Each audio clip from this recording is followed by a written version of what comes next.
good afternoon, and good evening once again to everyone joining us. Welcome to the final day of People of Pulse 2025. I'm Adom, and it's been such a joy sharing this space with all of you these past few days. Hello, everyone. I'm Nathaniel, and welcome once again.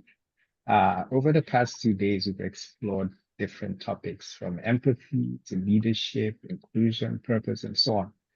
And it's been an incredible journey so far. So today, we will bring everything together and see what it truly means to lead with humanity in a world shaped by HR, by Before AI. we dive into today's lineup, would love to hear from you.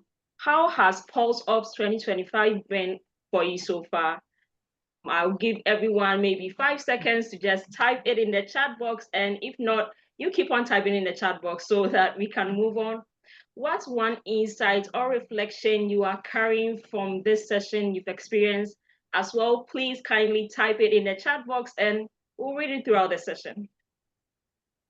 Absolutely. Throughout this conference, we've seen some really thoughtful insights in the chats. So just go ahead. Let's pick up that momentum.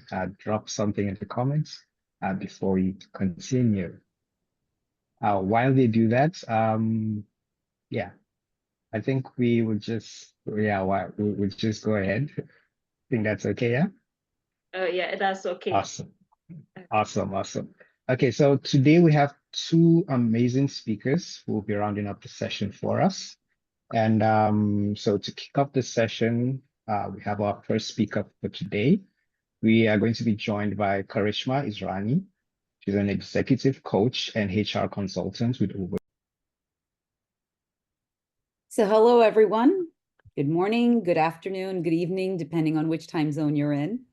I am so excited to be here this morning. I have attended sessions with my other fellow speakers, and I've enjoyed every moment of it. Such wisdom. You've heard from such incredible voices over the last 2 days from the HR and coaching community, and they've shared powerful insights and some real world wisdom with you. So I hope that I can spark new thinking. I hope I can inspire you to embrace AI and step boldly into your leadership in this age of intelligence. So I invite everyone to come on this journey with me and really just be present, because what I'm about to share is really going to build on everything that my fellow panel speakers have been talking about. And what I hope to do is really bring some, real live examples in front of you to kind of drive some of those points home.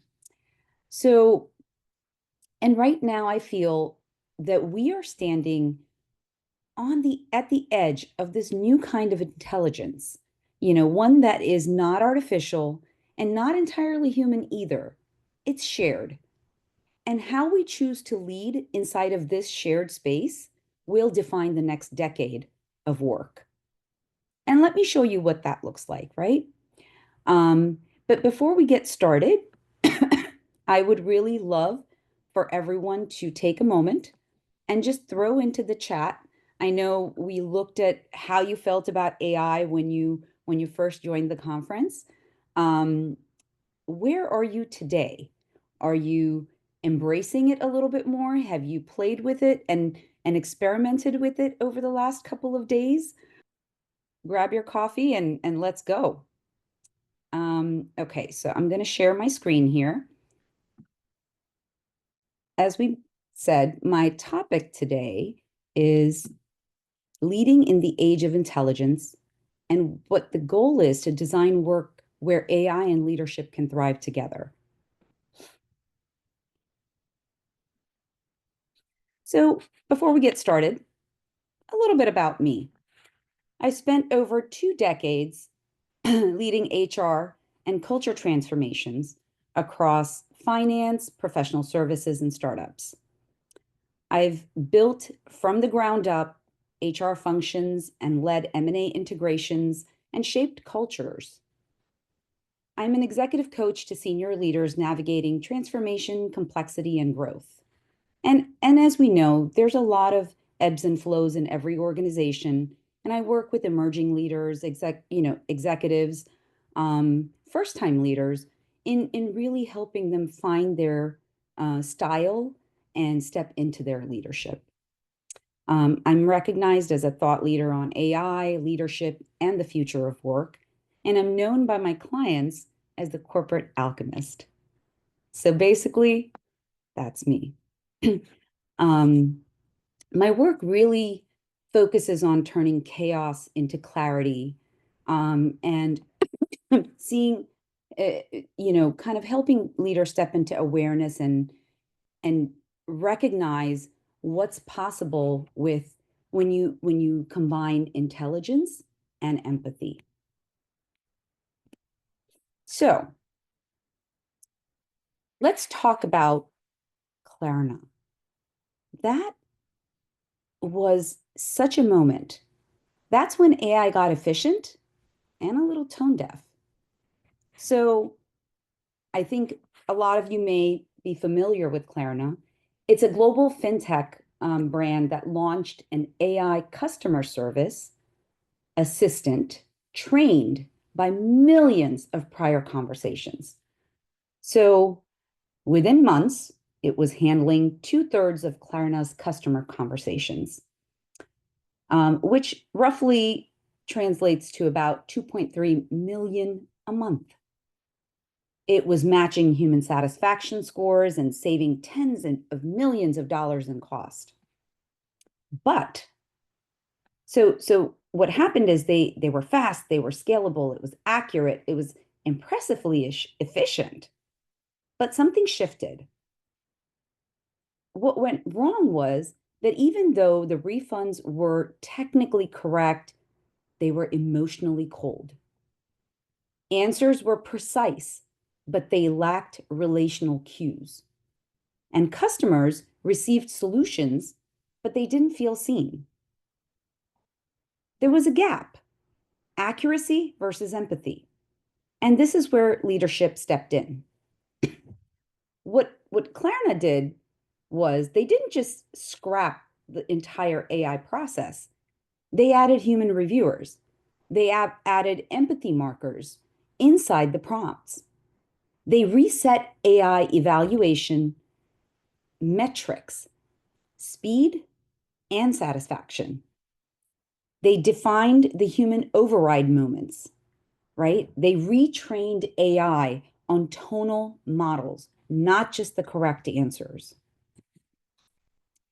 They didn't just throw out the tech, they upgraded the leadership. And this wasn't an algorithm problem, if you really think about it. It was an experience problem. And the solution wasn't AI, it was all about better leadership. So that shift from automation to augmentation is the blueprint. Knowing when to automate and knowing when to empathize. So, we know AI is moving faster than humanity, right? Across every industry, we see it. The same messages keep coming up. AI will transform how we work. It'll serve customers. It'll evaluate performances. It can help you hire talent and solve problems.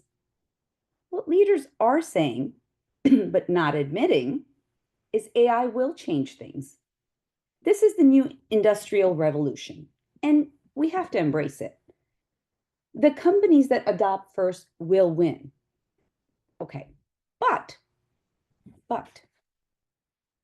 and they're not wrong. But here's what they're not saying. Here's the missing piece. Technology alone doesn't create progress. Leaders do. Leadership does. What AI can do is they can analyze patterns, they can summarize information, and they can predict behaviors. They can generate options for you, and they can automate tasks. But when leadership steps in is when it really makes a difference. And what leadership can do and must do is decide which predictions really matter. They have to create the meaning around the data. They have to communicate changes that are coming up clearly. Protect fairness, establish trust, create belonging. They have to ensure that humans aren't reduced to metrics. This is the part that no one says aloud. AI is powerful, but it's powerless without leadership and direction. And I think, when you look at Klarna, that's been established. And we'll go through a few more examples throughout that will really, kind of drive this home, that you really do need the human interaction and the leadership in order to have your AI be successful. So when you really think about it, the real leadership challenge ahead is, how will you use AI? Right? What will you accelerate? What will you not automate? Where is your line in the sand? And how will you protect humanity inside of this speed? Because AI will shape the future. But the leaders in this room will decide what the future looks and feels like. I hope that landed with everyone. Can I just get a little thumbs up or a heart or something to say that you, as the leaders of this workforce and this, space, will emerge and make sure that we are not letting go of the humanity. Thank you so much. Love that. So, as we said, the age of intelligence has arrived. You can see, we know it. AI is the most powerful technology force of our time, right? It's not artificial intelligence. It's augmented intelligence. This is the moment when technology stops being just a tool and you have to make it your partner. Yeah. So in HR, in leadership, in every industry, AI is now sitting right beside us. It can analyze faster, spot patterns, predict outcomes, but it still cannot create meaning. It can give you information to a point where you're like, it's an overload, but it cannot inspire trust. It can analyze data, but it can't read the room. It can write feedback, but it can't feel what the feedback means. That's where leadership comes in, because the job of a leader is to turn intelligence into insight and data into direction. AI will definitely accelerate how we work. There's no question about that. Absolutely none. But only leadership will define why we do and what we do. And that leader is you. So we know AI is dazzlingly smart, right? And it is brilliant, but it is very, very literal. Here's what it does brilliantly. Let's take a look. It spots patterns faster than we can blink. It analyzes data without getting emotional. It automates the tasks that drain the human energy. It predicts, personalizes, and scales all before coffee. It gives us insight, but not intuition, which is exactly why AI needs us.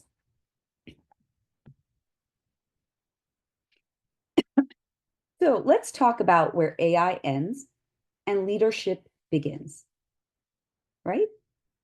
Because like we said, it's a partnership. And in a partnership, you always play to your partner's strength. So let's take a look. AI can optimize how we work, but it can't define why, right? It can definitely predict behaviors, but it can't build trust. It can measure engagement, but it cannot create it. It can schedule a one-to-one, but it can't sense when someone's disengaged. Leadership begins in the space where between data and where the decision is made, right? So that's where we come in. And it's the job of every leader to translate technology into trust. You've heard data points from some of the other speakers about how much employers trust data and how much they trust the AI and how much the employee trusts the AI and how much, employees trust the leaders and all of these things. You have all the data, but you're the only one as a leader who can engage your team, who can engage those around you and build that trust. So let me give you an example. A global professional services firm recently started using AI to analyze meeting transcripts to spot early signs of burnout. So they looked at tone, they looked at word choice, and they looked at a response lag. The system flagged all these different data points. They flagged a high performing manager as low engagement. But the leader did what great leaders do. Didn't just rely on the data and have a knee-jerk reaction. He picked up the phone, had a conversation, decided to communicate openly, and realized that this employee wasn't disengaged. They were just overwhelmed, covering for a colleague who was on leave. The data signaled a problem, and leadership recognized and solved for it without the assumption that this person was just disengaged. That's the difference. AI can tell you something has changed, but leaders need to find out what has changed and how they're going to react. So, I'm sorry, I have a little cough. So let's go and find out what leadership looks like. What's the new human advantage? Thank you. Leadership, it isn't being replaced, right? It's being redefined. And what does that mean? When leaders and AI work together, something very powerful happens. AI enables you as a leader to amplify what is most human about leadership. Curiosity, clarity, connection. So important. AI gives us the pattern recognition, but leaders bring the purpose. AI learns from data, and leaders learn from people, right? AI can scale and scale and efficiency and all of those things, but only leaders can build that trust. I keep going back to this because it's so critical. The competitive advantage isn't AI alone. It's leaders who know how to use it well. Take IBM, for example, right? We'll talk about IBM. They use AI to predict which employees might be ready for a new challenge. Not to replace the manager, but to prompt a conversation, right? Managers use that insight to offer stretch projects or coaching before someone even asks for it. And guess what happened? Retention rose, not because of the algorithm, but because of the human response to it. Or you can look at Hilton. They use AI as a scheduling tool. So they're anticipating staffing needs, and when they originally rolled it out, it was done in an automatic manner. And what they realized is, while it was very, very efficient, engagement dropped. So they brought the human back. The leader now had ability to go and look at that AI scheduling and make the necessary accommodations, because what AI didn't take into consideration is the people. Who needs a break? Who's been overworked? Who has a kid that might have a recital? How can I tweak this schedule to meet my team's needs? So that's the sweet spot. AI makes the organization smarter, but leaders make it more human, because progress doesn't come from replacing judgment. It comes from reinforcing it. So if you look at this in a true partnership, and when used correctly, there's pattern recognition and the leaders can amplify the purpose. There's prediction, but the leaders bring in the judgment. There's automation and leaders bring in the empathy. And then there's insight and leaders bring in the action. So when we talk about bringing AI into the workplace, truly, this is what people care about the absolute most: how it feels, right? Because employees aren't experiencing it. They're not experiencing the AI adoption. They're experiencing change. They're experiencing uncertainty. They're experiencing leaders who suddenly communicate differently, or move differently, or decide differently. And this is why designing the human experience matters even more so now. AI can tell us who's at risk of burnout, right? But it can't tell us who's feeling invisible. It can surface patterns, but it can't tell us how to build belonging or inclusiveness. It can highlight friction, but it can't heighten psychological safety. It can't create that feeling of psychological safety. Only the leaders can. So I'll share another story. Deloitte used predictive analytics to understand turnover patterns across the teams. They didn't use AI to replace managers. They used it to reveal what humans couldn't see. The data showed one consistent theme: people weren't leaving for pay, they were leaving for lack of growth. And leaders responded by redesigning their mentorship programs and internal mobility programs.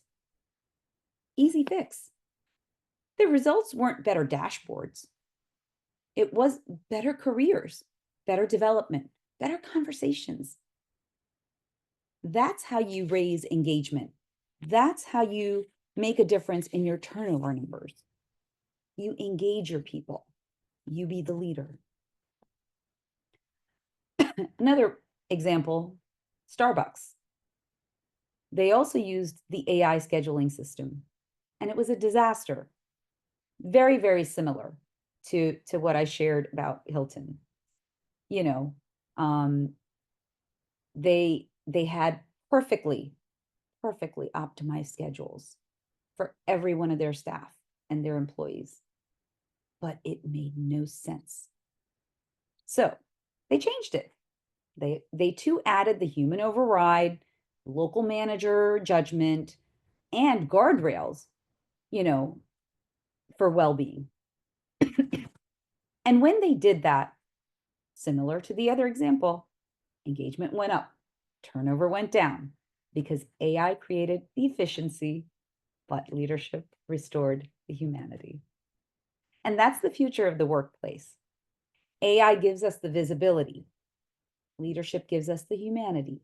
And together, we design experiences that people want to stay for. So important. Okay, but now we're going to talk about the elephant in the room. Yes, AI does have some blind spots. It does. Let's talk about it. Because this is where AI gets complicated really fast. AI doesn't wake up one morning and decide it prefers one candidate over another. It doesn't have opinions. It really doesn't. It doesn't have any beliefs. It has patterns. And those patterns come from us. So when people say AI is biased, what they really mean is the data it was fed is biased. The history that we trained it on is biased. The humans who labeled it are biased. So, as we all know, bias in, bias out, always. You know? So we've seen AI systems auto-reject resumes. I know a lot of companies are using AI for their hiring needs, and we've seen resumes that get automatically rejected for listing women's sports. We've seen images generated of default, when you look for a CEO, default image that shows up is a white male. We've seen algorithms downrank candidates who live too far from the office, not knowing these zip codes were tied to socioeconomic patterns. That's not a technical glitch. That's a leadership blind spot. Because every time AI makes an unfair decision, it's reflecting a pattern in our culture that we never fixed. This is why bias belongs in the leadership conversation, not the engineering one. You can't patch, you can't do a Band-Aid. It doesn't work that way. You can't fix it with a code, with just, a technical person going in and putting a little Band-Aid there. You have to lead it out of the system. Yes, it has to be that way. You have to challenge the assumptions baked into your data, your job descriptions, your evaluation processes, and your culture. That's the hardest upgrade. Yeah. And it's not in the model. The hardest upgrade is us. Really. And when bias isn't addressed at the leadership level, it doesn't just show up in the dashboards. It shows up in the headlines, in lawsuits, and in broken trust. Which brings us to a very real example, the Workday wake-up call. So earlier this year, the Workday case made national headlines. A job applicant sued Workday, arguing its AI screening tools were rejecting him repeatedly. Not because of his skills, but because of demographic patterns hidden inside the data. A federal judge didn't dismiss the case. Instead, the court ordered Workday to release the names of the employers using these tools. Yeah, that moment really mattered. Not because of the lawsuit, but because of the message it sent. Leaders are responsible for what their AI does, even if they didn't build it. It's no longer enough to say, the system made the decision. The system is your decision. So why was this case the turning point? Let's think about that for a minute. It isn't about technology. It's about leadership oversight. It's about asking the right questions before rolling out a tool. What data trained this model? Who validated it? What patterns is it reinforcing? And who is accountable for fairness? Because if leaders aren't asking those questions, regulators will, employees will, and the headlines will. Yeah. This case reminded us of something essential. Bias doesn't show up in AI because the model is bad. It shows up because we never cleaned the mirror the model reflects. And that's why leadership matters more than ever now. AI cannot automate decisions, but leaders can anchor them. All the decisions can be anchored. Ethics, equity, and accountability. Yeah. It can make the difference. So, what does this really mean? Right? What does it mean to be an augmented leader or leading in an age of intelligence and talking about this human advantage? It really means we need to stop thinking about AI as a threat and start seeing it as a force multiplier. You can be the superhero because now AI is your cape. It can be that multiplier for our humanity. It can accelerate information, and you, as a superpower, can create meaning with that information. So, put on your cape is what I say. So AI can predict the outcomes, but empathy is what really can transform them, right?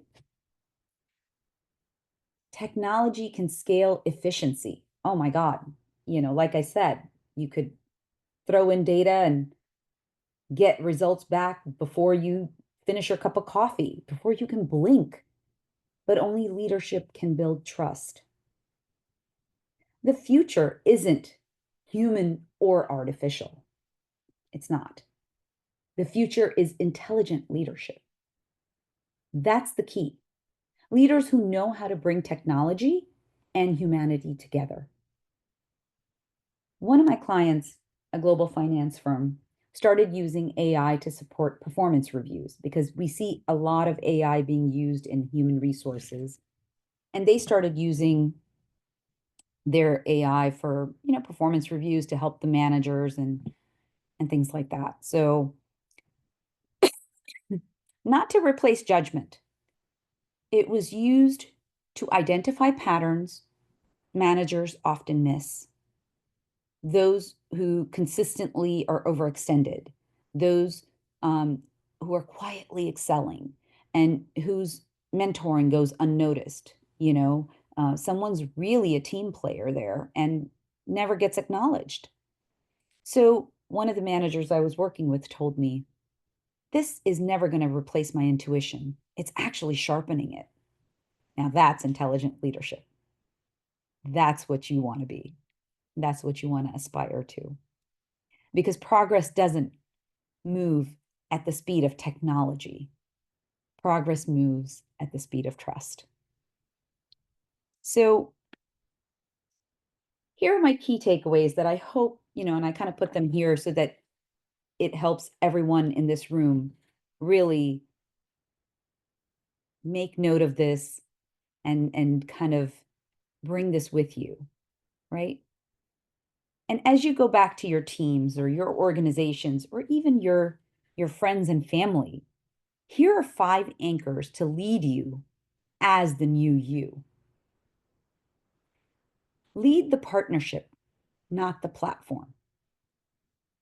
AI is powerful, but it needs you. It needs your judgment, it needs your values, and it needs your clarity. Keep humans in the loop. Empathy, nuance, discernment. I mean, AI can't do what only humans can do. We understand this. AI does not. Let's redefine intelligence, right? Because it's no longer about who knows the most. It's about who can interpret the most wisely, the most accurately, the most fairly, right? And then as a leader, you have to audit for bias and belonging. You have to detect the inequities You have to find them, detect them, acknowledge them, talk about the elephant in the room, and prevent them. Change it. You have that power. And then let's talk about design work where AI and leadership thrive together. You know, the best workplaces of the future will be those that are both smarter and more human.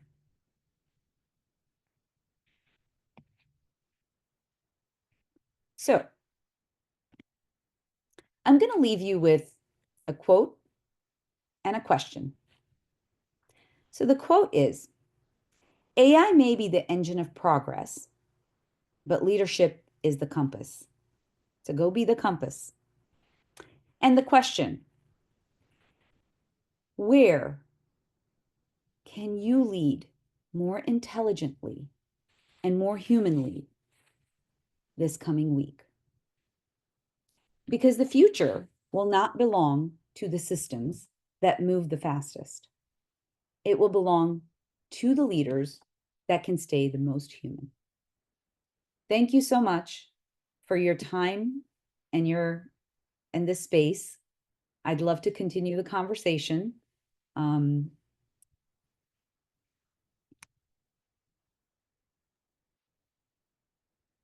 Thank you so much, Karishma. I believe we have enough time for us to continue the conversation. Please, if you have any questions or you'd like to ask something, like we have enough time, you can just raise your hands or even put the question in the Q&A. Okay, we have a question, I believe, in the Q&A box. Okay, so the question is, as a leader navigating the, I'm sorry, Karishma, let me recorrect the English. As a leader navigating the area of AI, what advice would you give to upcoming managers to maintain their decision-making confidence and also intuition, especially now that AI tools are so good at providing optimal paths and solutions? That is the question. I mean, like I've said throughout, it has to be your gut. You have to go with looking for bias. You have to, look at the data, but you have to interpret it yourself. You can't blindly look at the data and the solution that's provided and just, you're not a robot. Internalize it. Think about how it's going to land. Ask the question when you're delivering the data, how is this landing with you? Right? You're giving someone feedback. Look for body cues. If the person is kind of cringing in their seat, make them comfortable. Give them that psychological safety. Look for visual cues. Reverse the table. Think about how would you like to receive that data? That's your first point. How would you like to be given this information? And then act from a place of, confidence. Go with your gut. If something doesn't feel right, dig deeper. Call me. I'll help you through it. I hope that answers your question. If I could get a heart, I don't know whose question that was. I believe that was Sylvester. Yeah. Sylvester, please, if Karishma has answered your question, can you give us a heart emoji? Or has Sylvester, have we lost Sylvester? Oh, okay, there's Thank a you. heart. There's Okay. a heart. Okay. Any other questions? Yeah. Okay. Please, do we have any other question? If you like to talk to Karishma, we can just push you through. Just raise your hands and we'll just unmute for you to talk. Okay, I have Prudence here. Prudence, you can go ahead. You're muted. Thank you very much. Thank you for the session as well. Thank you. You're welcome. My question is, and this is about your thoughts, right? From how you position today's conversation. What are your thoughts around the design of work? So in the position that we are in as HR professionals, we assist businesses to also shape in terms of they might have the business intent and know what business is in operations for, but we help design the work. So what are your thoughts around the design of work that currently I also want to say traditionally or just innately doesn't require intuition. So the work that currently AI is replacing, how do we redesign that kind of work? Because you can't say be creative, put your person into the role. The role doesn't require it. What are your thoughts? So, yes, I mean, that's something that organizations have to think about. I can share an example of what I've encountered in the past and how I I worked with a leader and how we dealt with it. Um, Talking about an IT organization, and they decided to move a lot of the data to the cloud, and there were about 400 employees that were going to lose their jobs. And Correct. what we did was really sat down with those employees and looked at their skill sets to see where else in the organization, how we could redeploy them, what training we could provide them to be able to maybe take on another role while preserving the knowledge that they had.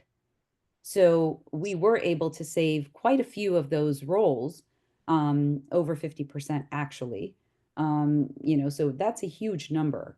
And it really takes, that's where I say you have to be creative. You have to talk to your leaders about, hey, this person has institutional knowledge and they are a really solid worker. How can we redeploy them?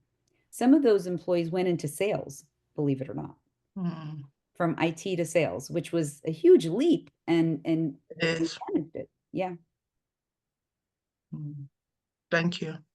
you're welcome. Thank you for the question. Beautiful question. Very. Okay. We have Michelle here also. Let me unmute. Michelle, you can go ahead. You're unmuted. A great conversation today, and especially with bias in, bias out. My question is related to decisions often made at the top that when certain roles are automated, they immediately go to cut headcount. Absolutely. And often it's almost this one for one, and now you have to prove you need a human. The interesting thing I found is that a lot of the things that go to data still require actually more manual input for them to receive the data, that the work for the human has actually multiplied, where we are serving the process versus the process serving us. Do you have any examples of how companies are transitioning through that, or how that mindset can shift? So, off the top of my head, I'm not thinking of anything, but from what if I'm understanding correctly, you're talking about, the leader saying, "Hey, we're going to go one for one. This job is gone." You're trying to bring the conversation to, "Hey, we really do need more humans, and there is a role for the human." Correct. Right. I mean, you have to collect the data. You have to talk about the process and see where the process is breaking down without the human. And that's your data point, right? Yes. I'd need a little bit more information. I think I understand what you're asking. It's really about looking at the process with a fine-tooth comb, and then being able to say, this is where the potential breakdown is, this is where the human is needed, Yeah. and this is why. I'm pretty certain many times it's in the workflow or appendages of the organizations that don't fit the change. Many organizations have subsidiaries, they have other parts of the organizations that don't smoothly fit into the change that's made. And so literally it creates more work. And sometimes that's a little hard to communicate when a decision is made corporate wide, but it doesn't fit every part of the organization. Yeah. Yeah, that's a real challenge. Send me a LinkedIn. We'll talk about this offline because I would need a little bit more detail around, what the process looks like. I'd be happy to chat further. Thank you. Thank you so much, Michelle. But Karishma, we have enough time. If you would maybe like to go a little deeper with Michelle, we have about, I believe, 12 or 13 minutes more to the end of your session. So I don't know, maybe you would like to delve into it a bit more. I think people are Michelle, if you listening want to share because more, yeah, Michelle, if you want to share more details, I can try to walk through it today. I'll pause. Thank you for the offer. thank you, Michelle. Thank you so much for that. We have a comment, I believe, from Zoom user. He or she, I'm sorry, but says, thank you so much for your presentation. It was really insightful. Could you please say that again? AI should have my judgment, values, and then there's a question mark. AI should have my judgment, values, and I believe they may have not heard the end part. That is what comes after the end. Oh, I mean, it's all the, it's all about anchoring your judgments, your values, your clarity. AI doesn't have that clarity. It just has data. So you want to bring that clarity to the data. Okay. Yeah, thank you so much for that. Sorry, having slide issue. Okay, yeah, there's a new message. I was just trying to get to that one. Okay, Sylvester just dropped in a question. What would you suggest to wait, oh, sorry, I think it's the same question, but it's just being posted. Oh, sorry, Sylvester, could you give me a thumbs up if this is a different question? Because it looks like it's almost the same question that was asked. Sylvester? No, I think it's different. It's a different question. It's different, right? Okay, let me Yeah, just read that yeah. question to you, Karishma. It looked like the same question, but my apologies, Sylvester. What would you suggest to a manager who wants to implement AI in an organization without compromising their unique human culture? I believe there's a country where, I think that's it. Yeah, Okay. there's a country where the question is incomplete. Sylvester, would you like to unmute and talk? The question is slightly incomplete. It says I believe there's a country where that's where your question ends. Yeah, I think it comes out fully here. Let me just go ahead and read it. Okay, kindly Okay. do that for me. Okay, it says the question is, what would you suggest to a manager who wants to implement AI in an organization without compromising their unique human culture? I believe there's a country where an AI minister was inaugurated into cabinet. Yeah. So let's start at the beginning, right? Culture. That is driven by, people put all these fancy titles, mission, vision, values. No, that's not what creates culture. Culture is created by every person's actions every single day when they're interacting in the organization. Everything you do, from good morning, how are you, to, have a nice evening, or hey, you seem like you've been sitting at your desk and haven't even had a chance to have lunch yet. Here, let me take over, go get something to eat. That's what builds culture. Giving messages with heart, taking care of your peers, establishing trust. Hey, I will get that information to you by 5 p.m. today. That's what builds the culture of an organization.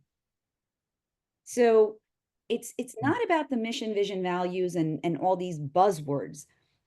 When you bring those values, individual values, into an organization and build that culture, that's what you have to hold on to, even as you bring AI in. Because again, we talked about it. Data in, data out.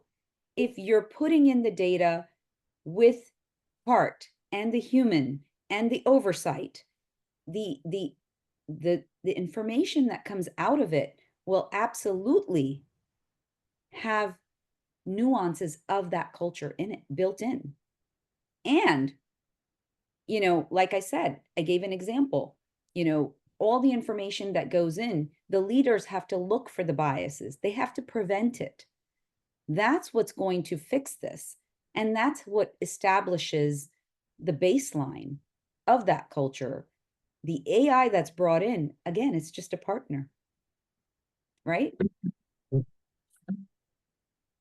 Sylvester, Absolutely. did I answer your question? Uh, Thank you. yes. Thank you so much for that. Sylvester, my apologies. I think I was having slight technical errors, so I couldn't see the rest of your questions. But if you still want to speak, please just raise your hand and I will unmute you, because I believe you said you are not that good with Zoom, but don't worry, we are here for you for that. So please, if you like to talk, no problem. Please just raise your hands. We have a few minutes more still for Karishma's session, and we'll just give you the room to speak and we'll mute for you. Okay, Sylvester, if everything is okay, please give me a thumbs up so that Karishma will know that she answered your question. He Okay, gave us a thank thumbs you. up. He gave us a thumbs up. Thank you. Okay, thank you so much. Thank you all for these wonderful questions and for staying present with me. I am grateful. Okay, we have one question that just came in. The question is, machine learning somehow is driving human backwards and something that is basic. Okay, I think it's a comment, but let me continue. Humanization of the process surrounding our existence. Please let me repeat again so that maybe it is much clearer. Machine learning somehow is driving humans backwards and something that is basic. Humanization of the process surrounding our existence. That is the entire question, Karishma, or comment, I believe. Maybe you like to comment on it, I guess. I mean, you know, I'm going to use a very, very basic few examples. And I really, I mean, when I think about AI, right, and how we use it in our day-to-day lives, just equate it to the calculator. There was a time where we sat there with pen and paper and went through addition of 100 numbers, and there was room for error. Then comes the calculator, then comes Excel, then you've got these pivot tables that can manipulate the data every which way.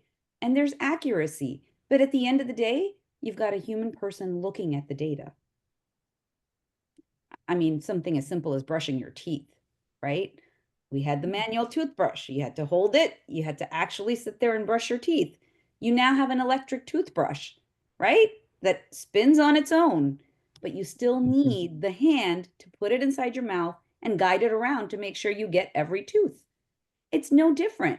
AI is your best friend. It's the best intern you will ever have, right? Go do this, go do that. But you wouldn't rely on an intern for decisions. That's all you. So I say use it the same way. Machine learning, yes, there's always 2 steps forward, 1 step back, because people need to adopt it. People need to embrace it. People need to get comfortable with it. And when there's change, there's always fear. It's inherent in human beings. We don't like change till the day we adopt it. Then we love it. So I think AI is going to be the same way. Till you're fearing it and you don't understand it and you're not comfortable with it, there's going to be a sense of anxiety and fear. And that's why I say the leaders can help to alleviate some of that. Thank you so much, Karishma. I believe there are a few comments just for you since your session is coming to an end. Christine says, loving this theme. Oops. Yes. Yvette, I believe, says powerful. Violet says, thank you so much, Karishma. What a wonderful presentation. Cynthia says, thank you, ma'am. Eunice says, great content. Thank you. Thank you so much. Yes, these are the few comments that came your way whilst you were presenting. But in fact, this session, Karishma, thank you so much. This session has been wonderful. Can we kindly give more images to show Karishma that we love this session? I personally love this session because it taught me that you can't be afraid of AI. Only those who learn to embrace AI can learn to evolve into the new generation of how to work. So thank you so much, Karishma, for this wonderful session and wonderful presentation. Thank you, ma'am. Thank you so much, everyone.